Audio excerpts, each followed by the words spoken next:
जिस ऑपरेशन सिंदूर के नाम पर बीजेपी वाहवाही लूटने की राजनीति कर रही है, क्या वाकई में भारत ने कुछ पाया, या फिर जिस पाकिस्तान को भारत की पिछली सरकारों ने दुनिया के सामने पूरी तरह से अलग थलग कर दिया था, वो पाकिस्तान मोदी के राज में भारत पर कूटनीतिक स्तर पर क्या भारी पड़ा? ये सवाल दोस्तों मेरे जहन में इसलिए आया क्योंकि जब भारत और पाकिस्तान के बीच एशिया कप के तहत मैच हुआ तो उसी दौरान शहजादा फरहान ने 50 के जश्न में बैट से AK-47 चलाने लगा तो हारिस रऊफ भारतीयों के सामने राफेल गिराने का दावा करने लगे। मेरी बात से शायद आप एग्री हो या ना हो, पता नहीं क्यों मुझे लगता है ऑपरेशन सिंदूर के जरिए देश की सेना ने पाकिस्तान को तोड़ मरोड़ कर रख दिया, लेकिन कूटनीतिक स्तर पर हम पाकिस्तान से कहीं ना कहीं पिछड़ गए। नमस्कार दोस्तों, मैं हूं परवीन सानी। 2024 में कजाकिस्तान में SCO समिट के दौरान पीएम मोदी ने कहा आतंकवाद को सुरक्षित पनाह देने वाले देशों को अलग थलग करना होगा। उनके निशाने पर पाकिस्तान था। भारत के नैरेटिव और पाकिस्तान के अंदरूनी हालात की वजह से ग्लोबल मंचों पर उसकी अनदेखी होती भी दिखी, लेकिन ऑपरेशन सिंदूर के बाद दुनिया की बातचीत में पाकिस्तान ने फिर से वापसी कर ली। पिछले 5 महीनों में सऊदी अरब, अमेरिका और चीन समेत 5 बड़े देशों के साथ अहम समझौते किए। ट्रंप ने तो प्रोटोकॉल तोड़कर पाक सेना प्रमुख के साथ डिनर किया। मार्च 2021 में जलवायु परिवर्तन पर पहली ग्लोबल मीटिंग में पाकिस्तान को नहीं बुलाया गया, जबकि बांग्लादेश और भूटान जैसे छोटे एशियाई देश तक इसमें शामिल हुए थे। अक्टूबर 2022 में अमेरिका ने एशिया में आतंकवाद खत्म करने में पाकिस्तान को अपना साथी नहीं बताया। उसके फंड लगातार घटाए जा रहे थे। पाकिस्तान सरकार की जून 2024 की रिपोर्ट के मुताबिक विदेशी कर्ज 7,30,000 करोड़, घरेलू कर्ज 14,30,000 करोड़ था, जो 34% कुल कर्ज रहा। पाकिस्तान पर करीब 21,60,000 करोड़ रुपए का कर्ज था और खजाने में सिर्फ 3 महीने के आयात बिल का पैसा। 2022 में इमरान खान PM पद से हटाए गए और देश में राजनीतिक अस्थिरता बढ़ गई। महंगाई दर 37.97% तक पहुंच गई थी, जो 1965 के बाद सबसे ज़्यादा थी। इसी समय भारत G20 समिट की मेजबानी अमेरिका के साथ, द्विपक्षीय साझेदारी फ्रांस के साथ, AI समिट की मेजबानी और इंटरनेशनल सोलर अलायंस बन रहा था। भारत विश्व की चौथी सबसे बड़ी अर्थव्यवस्था बनने के भी करीब पहुंच चुका था। साफ तौर पर ग्लोबल स्टेज में स्पॉटलाइट भारत पर थी। अगस्त 2024 में जारी रिपोर्ट के मुताबिक भारत विकास कार्यों के लिए दूसरे देशों को $32 बिलियन यानी 2,80,00,000 करोड़ रुपए का लोन दे चुका था। 2025 में अचानक पाकिस्तान दुनिया की चर्चा में लौट आया, खास तौर पर अप्रैल-मई में भारत पाकिस्तान के सैन्य झड़प के बाद। पाकिस्तान ने 5 बड़े देशों के साथ अहम डील की है। डील नंबर 1, पाकिस्तान के तेल भंडारों को विकसित करेगा अमेरिका। 10 मई 2025 को ट्रंप ने भारत पाकिस्तान के बीच सीज फायर की घोषणा की।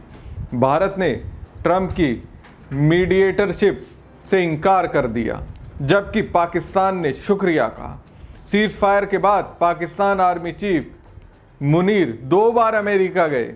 ट्रंप ने प्रोटोकॉल तोड़कर मुनीर के साथ लंच किया।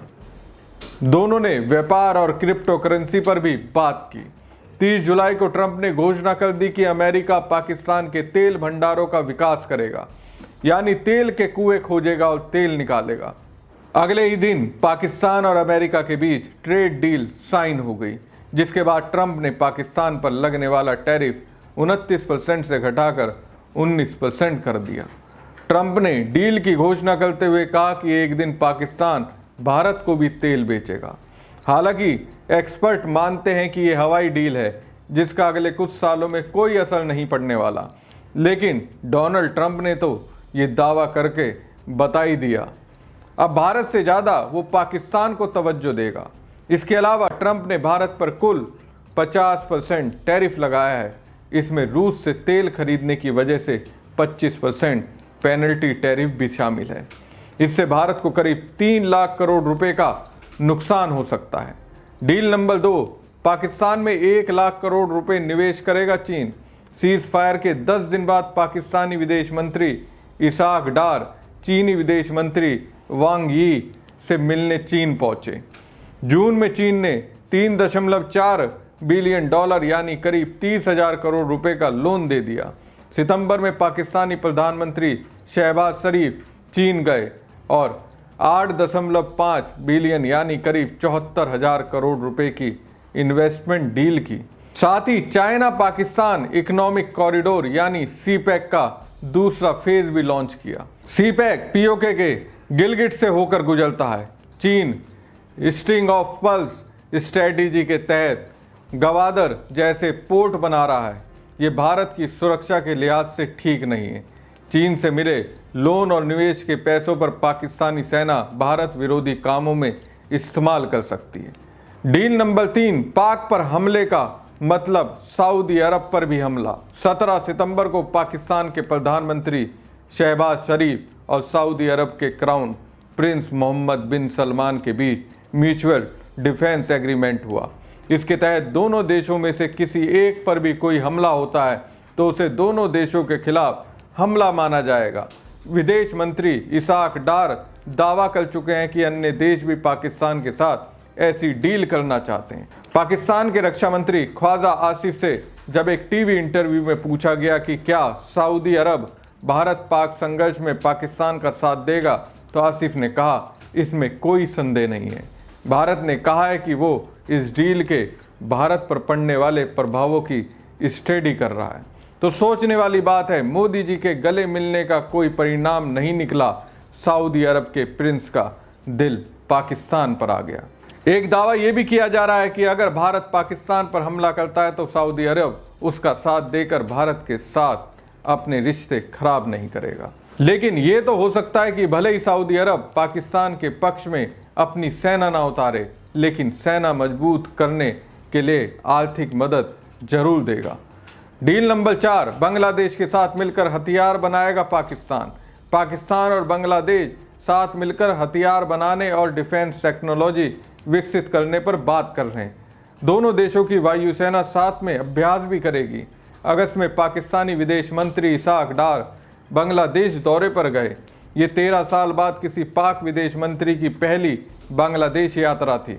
इस दौरान दोनों देशों में 6 द्विपक्षीय समझौते हुए, जिसमें व्यापार, अंतर्राष्ट्रीय साझेदारी, राजनयिकों और अधिकारियों की यात्रा में वीज़ा छूट शामिल थी। अब अगर पाकिस्तान और बांग्लादेश के रिश्ते मजबूत हो रहे हैं तो ये भारत की सुरक्षा के लिए चुनौती पैदा करता है। डील नंबर 5, ड्रोन बनाने में पाकिस्तान की मदद कर रहा है तुर्की। ऑपरेशन सिंदूर के दौरान तुर्की ने पाकिस्तान को ड्रोन और हथियार भेजे। 4 मई 2025 को तुर्की नौसेना का युद्धपोत भी कराची पोर्ट पर देखा गया। शहबाज शरीफ और मुनीर तुर्की गए। वहां राष्ट्रपति एर्दोगन ने उन्हें रक्षा साझेदारी और खुफिया जानकारी साझा करने का वादा किया।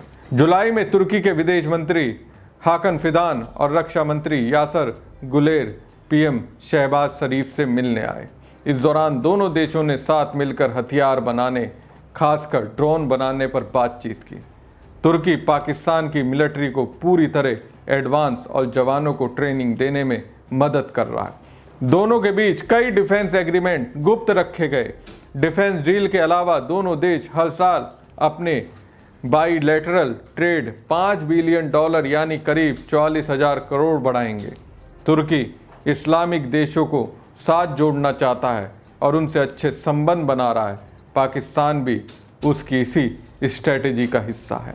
तो दोस्तों, ऑपरेशन सिंदूर में पाकिस्तान को भले ही ज़्यादा नुकसान हुआ हो, लेकिन कूटनीति की वजह से अंतर्राष्ट्रीय स्तर पर उसका रुतबा बढ़ा है। पाकिस्तान ने अमेरिका को सीज फायर का क्रेडिट देकर और नोबेल पीस प्राइज़ के लिए ट्रंप के नाम की सिफारिश करके बड़ा दाव चला है। पाकिस्तान भारत के साथ संघर्ष को लेकर अपना नैरेटिव पेश करने में बेहतर रहा, क्योंकि जिस वक्त पूरी तरह से पीएम मोदी को भारत के लिए समर्पित होना था, उस वक्त पीएम मोदी रैली करने में बिजी थे। भारत की अमेरिका से ट्रेड डील ना हो पाने के चलते लगातार विदेश नीति और डिप्लोमेसी पर सवाल उठ रहे हैं। उस पर ट्रंप आए दिन भारत को कोई न कोई नया झटका दे देते हैं। पहलगाम हमले के कुछ ही दिन बाद संयुक्त राष्ट्र ने पाकिस्तान को यूएन सिक्योरिटी काउंसिल की आतंकरोधी समिति का उपाध्यक्ष और तालिबान प्रतिबंध समिति का अध्यक्ष नियुक्त कर दिया था। कहीं ना कहीं विदेश नीति के स्तर पर हम सही तरीके से डील नहीं कर पाए। अगर मोदी जी ऑपरेशन सिंदूर के बाद ये कह देते कि अमेरिका का सहयोग था लेकिन समझौता भारत पाक ने मिलकर किया, तो भी ट्रंप खुश हो सकते थे। ऐसे ही रूस से तेल खरीदने के मामले में भारत कह सकता था कि धीरे धीरे तेल खरीदना बंद कर देंगे। तो ये सब कारण है जिसकी वजह से मुझे लगता है कहीं ना कहीं ऑपरेशन सिंदूर के बाद भारत की विदेश नीति को ना तो पीएम मोदी और ना ही विदेश मंत्री जयशंकर सही से टैकल कर पाए। हमारी खबर आपको कैसी लगी कमेंट बॉक्स में कमेंट करके जरूर बताएं। साथ ही पेज को ज़्यादा से ज़्यादा लाइक और शेयर कीजिएगा। धन्यवाद।